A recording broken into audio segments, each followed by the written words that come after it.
The Hudson High baseball team returned to Pheno Field in Milford for the second straight year just a few weeks ago, once again in a district semifinal face-off. Aside from that, though, everything about this year's game was different. The Hawks entered that game not as the surprise success story of the postseason as they had the year before, but as a feared powerhouse holding the attention of coaches, fans, and media personnel across central Massachusetts. A year ago, they were making their return to the postseason after missing it the year before. This year, they were simply picking up where they left off. And, a year ago, they lost their semifinal game at Pheno Field. This year, they won it.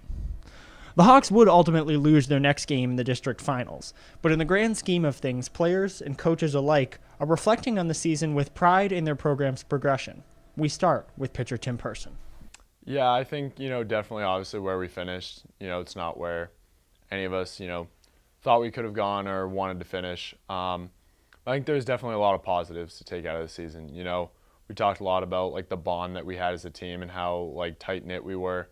I think that was definitely something that, we'll be able to bring with us, past a school environment or past a high school team environment. That's something that, we'll remember forever. And I think just kind of revitalizing the program and kind of the town spirit, the program. I know that, all of our playoff games, we had a bunch of fans there, a bunch of, parents who don't even have kids on the team, but, they wanted to come support. So I think just for the school and the town as a whole, that's huge. So even though, we couldn't, win the district championship or, make a run in the state tournament, I still think, all the positives that we brought to the town and the school were definitely huge. Indeed, all this does occur in the shadow of Hudson's first failure to qualify for the playoffs in years, just 2 seasons ago. After they succeeded this year, Coach Tim Reinhardt was quick to admit that his leadership of the team was informed by that difficult 2016 season. Yeah, well, it made us, as a coaching staff, I guess, really start thinking about what we could do differently with this group of kids. That each year and each set of kids is a different group, and they need to be approached in a different way. And so that's really at that point when we started looking at ways we could improve. We knew that they had baseball skills, but ways that we can improve our hustle, our mental toughness, our ability to exist as a team. That's when we started doing that additional sort of off the field work, so to speak, that I think helped propel us. Tim Person was on that team that missed the playoffs.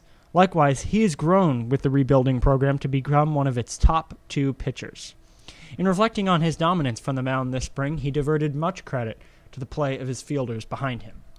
Right for you this year? For me, it's just a lot of, trusting the guys behind me. Guys like me and Noah especially, we both, throw our pitches well. We focus on throwing a lot of strikes. That's definitely something the coaches preach a lot is, getting ahead in the count, pounding the zone with strikes. But I think for us, it's really just having the confidence in our defense behind us that, if we throw strikes, we may not be striking guys out, but, we know if the ball gets put in play that we have confidence that the guys are going to make plays behind us. And for me especially, with some of the guys that we have in the infield and the outfield, I know that if I'm doing my job and throwing strikes that, I'm more than confident that anything goes up in the air, the outfielders are going to catch, or anything that's down on the ground, the infielders are going to make the plays. Undoubtedly, Person will be part of the Hudson roster going forward. Knowing that, Reinhardt is confident about the team's future as it hopes to continue what is already a 3-year saga of year-to-year improvement over on Riverside Field. Yeah, so next year, both of our top pitchers will be returning, Tim and Noah. We'll have Matt Gerard, who caught most of the games, returning behind the plate. Then we'll have a few kids that were in either reserve or sub-varsity roles have the opportunity to step in. Ben Chase is a very talented athlete, and he'll play a big role next year.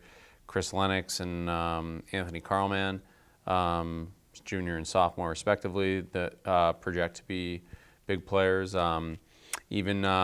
And those guys have been with the varsity team all year. And then there's even somebody like Josh Jacobson, who was a junior and just the way that the numbers broke down. Any other year he's a varsity player, but the way the numbers broke down, he played JV this year and got a lot of good playing experience, and he's gonna, step into a big role next year as well. So we're gonna be sad to see the seniors go, but we have a good core coming back, and the belief is that we're going to be able to supplement those with some new guys here and there, and we're going to try to be right back in that